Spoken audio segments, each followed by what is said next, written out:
गांव में रामू को खेती में लाखों का फायदा होने पर रामू और रामू का परिवार पूरा खुश होता। पापा, इस बार की हमारी मेहनत रंग लाई। कई सालों बाद हमें खेती में लाखों का फायदा हुआ है। इस बार हमारी सारी जरूरतें और कर्ज आराम से पूरे हो जाएंगे। हाँ बेटा, इस बार की अच्छी बारिश और हमारी लगातार खेतों में ध्यान देना दोनों काम आया। हर बार किसी न किसी कारण फसल खराब हो जाती थी, जिससे फसल कम होती थी। इस बार के आए पैसों से हम एक नया व्यापार शुरू करेंगे। तुम घर में ये सब का ध्यान रखना, मैं रघु के घर से होकर आता हूं। इतना बोलकर रामू यहां से जाने लगता। ये कुछ दूर गया ही होता है कि रास्ते में उसे एक मटका दिखाई देता। ये मटका यहां बीच रास्ते में किसने रख दिया? ये मटका इतना शानदार है कि इसमें एक साथ पूरे मोहल्ले का खाना बन जाएगा। लेकिन इस मटके को कोई इसे कैसे रख के चला गया? मैं इसे अपने घर ले जाता हूं। जिसका होगा वो खुद आके ले जाएगा। ये जैसे ही इतना बोलता, रामू अचानक से गायब होकर मटके के अंदर चला जाता। अब मैं धीरे धीरे पूरे गांव वालों को अपने अंदर समा लूंगा और खुद का एक दुनिया बनाकर उसमें इन लोगों को अपना गुलाम बनाकर राज करूंगा। मेरे पास आज तक जो भी आया है वो न चाहते हुए भी मेरे अंदर समा चुका है। ये रामू मेरे घर आने वाला था। बहुत देर हो गई, अब तक आया क्यों नहीं लगता है?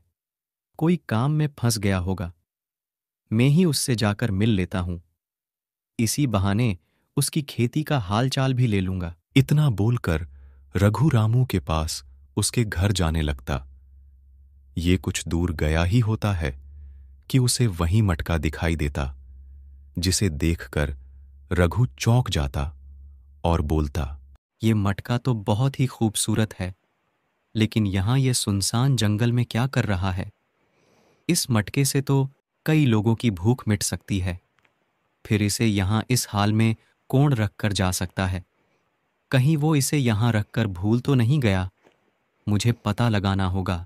रघु जैसे ही इतना बोलता, ये शैतानी मटका इस रघु को भी अपनी जादुई शक्तियों से अपने अंदर समा लेता।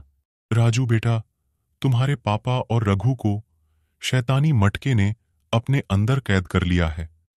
हमें उन्हें बचाना होगा, नहीं तो पता नहीं वो उनके साथ क्या करेगा। शैतानी मटका, ये तो वही मटका है ना जो अब तक कई लोगों को अपना शिकार बना चुका है, और अब तक उन लोगों का पता भी नहीं है। लेकिन पापा और रघु चाचा कैसे वह चल गए? वो मटका बहुत ही मायावी है बेटा। हमें कैसे भी करके उनको उस मटके से निकलना होगा, नहीं तो बहुत दिक्कत हो जाएगी। मैं एक जादुई पक्षी को जानता हूं जो बहुत ही जादुई है।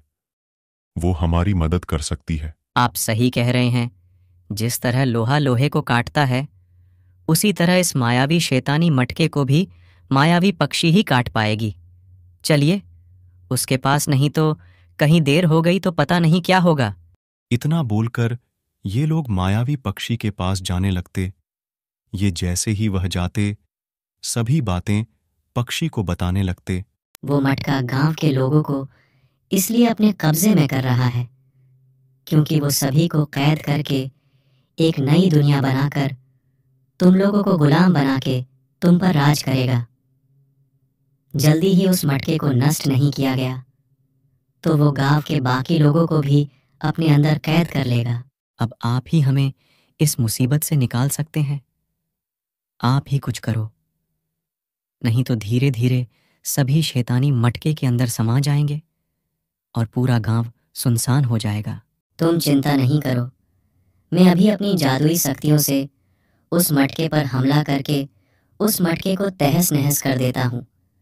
उस मटके के फूटते ही तुम्हारे पापा और रघु दोनों वापस आ जाएंगे। इतना बोलते ही मायावी पक्षी अपनी जादुई शक्तियों से उस शैतानी मटके पर हमला करती, जिसके तुरंत बाद ये मटका जलकर राख हो जाता और मटका फूटते ही रामू और रघु दोनों वापस आ जाते।